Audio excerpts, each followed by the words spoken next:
So I've tried to record this video multiple times, and the first time I tried to record it, bawling the entire time, just bawling.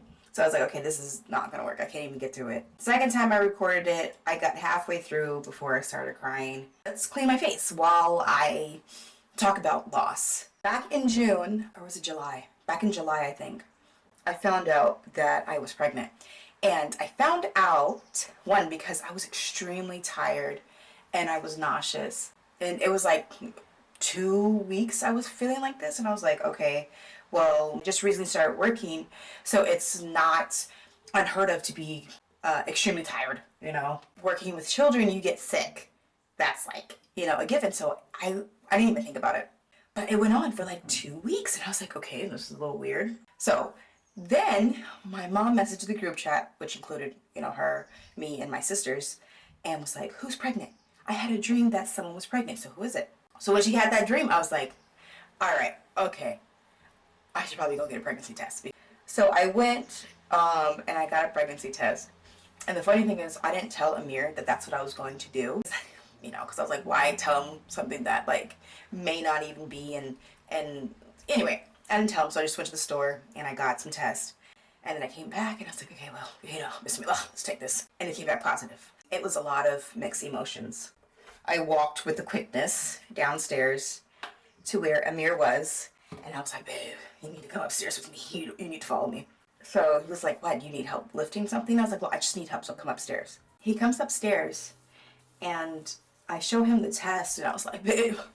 I was like, oh my goodness, like, you know, because this was not planned. This was not something that either of us were thinking about at that time. We just recently moved into a more expensive apartment. We switched jobs. I recently started a job, and all that happened within like the past like 3 months. It was like not something that was planned. It wasn't something that was like, we were going to wait years, right, before we even thought about having another one. So I was like, oh my gosh, you know, breathe, breathe, breathe. I was still mentally and physically recovering from, you know, having Samira, and she was like 18 months around this time. It was still very fresh to me. It was such a scary idea, getting pregnant and having to go through another C-section again, because the more C-sections you have, you know, the riskier each procedure is. It's a major surgery, you know. So I was like, okay, now I have 2 kids, and going through another C-section, that's dangerous, you know. It's like, obviously there are women who have like 5 C-sections and they're fine.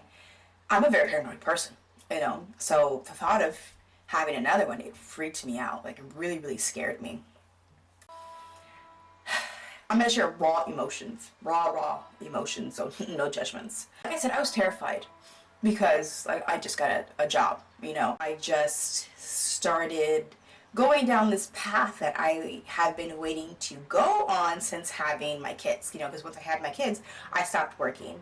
And, you know, I finished school, alhamdulillah, so I was like, okay, I want to get back out there. I want to go to work. I want to do this. And I found this really, really awesome job. So I was like, if I do get pregnant, or know that I am pregnant, like, I'm going to have to quit. I'm not putting my infant in daycare if I don't have to. I want to spend as much time with my baby as possible. I told my bosses, you know, my directors and assistant directors, like, hey, this is the situation. And everything's early now, but eventually I will have to leave the company. That itself was very sad to me. It was very sad because I was so excited to get back out there, right? So I was just like, on one hand, excited that there's a possibility of a baby, you know? Because when I had Samira, that was like, this is your last child. I wasn't planning on having any kids. I was like, this is your last baby. Squeeze her, hold her, love her, as if she is your last, because that's how it's going to be. We plan a lot of plans, law is the best of planners, right? The idea of having a baby, oh, it was exciting. Scary, you know, but also exciting. Baby, you know, babies are amazing. They're so cute. They're so sweet, you know. They're just adorable. Being our family of 4 into 5, like, that was exciting. So fast forward, you know, a little further along, and I'm getting ready to go to my doctor's appointment.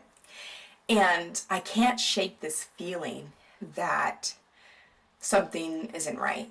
And although I was having all the normal pregnancy symptoms, I was like, something isn't right.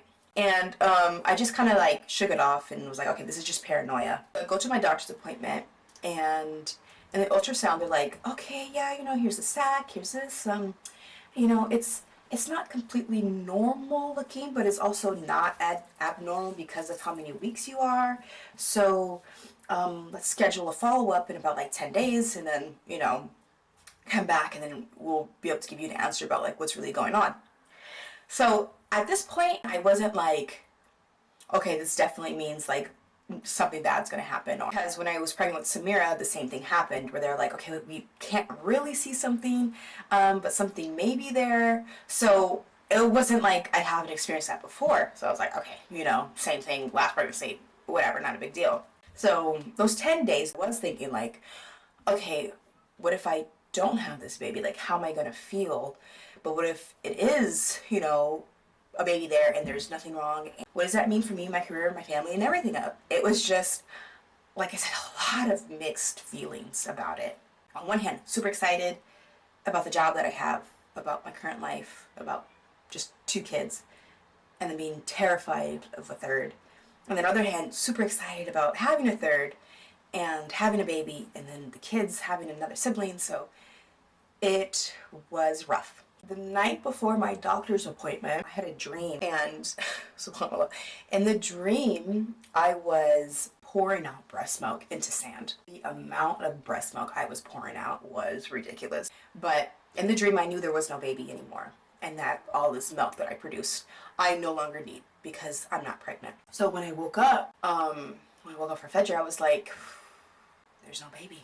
And at this point, there wasn't no bleeding, there wasn't any cramping, other than like mild, like normal pregnancy cramping that I felt my last 2 pregnancies. Everything was like normal. But that dream, I knew it. So I went to the doctor's appointment. Well, actually, first I had to go into work because my dumb self didn't request the whole day off. I was like, but I have to go to work. So I went to work, and that whole morning I was just on autopilot again. I couldn't function, like I couldn't think. I was just like, I need to get out of here. So my doctor appointment approaches and I leave. I'm in the office and Amir meets me there and we go in for the ultrasound and we go in to talk to the doctor. And they're like, sorry, but you lost the baby. There's no life in there. And I was like, I knew it. I can't say that it hit me at that point. So I was like, oh, okay, well maybe I'm fine. So the doctor talked about the different options. Taking the pill to get everything out, waiting for it to happen naturally, or going in for surgery. So I went in there for the surgery. Everything was done. At this point the kids were in school, so I was by myself. Amir was there, and I was able to just fully process it, not fully, but process it and just let out all the emotions. I spent the entire day crying, entire morning crying, and letting everything out. And it was a real loss. And I felt it as if I lost Sani or Suli. Like, it was a heartbreak that I can't even describe. And I wasn't expecting to feel that way. And I think it was because I was with Sammy and Suli, all morning, and like while I'm going through this process that I didn't want them to see me cry, so I never shed a tear about it in front of them. And then the moment I was free to do it, I let all the tears out, let all the emotions out. And there would be moments, months after, where I would get triggered by, like either seeing a baby or coming across my old pregnancy test that I still had, and just reliving that pain again and that loss, and feeling like, okay, well, did I bring this on myself because a part of me wasn't planning this and a part of me didn't want to get pregnant? Like, is this my fault? And I mean, it's a terrible thought to have, but like, that's what I was thinking in that moment, not thinking straight, because it's like, everything happens for a reason. And I can say that now. I mean, I could say it then too, but it was just a lot of different thoughts and feelings that were coming in and out of my mind.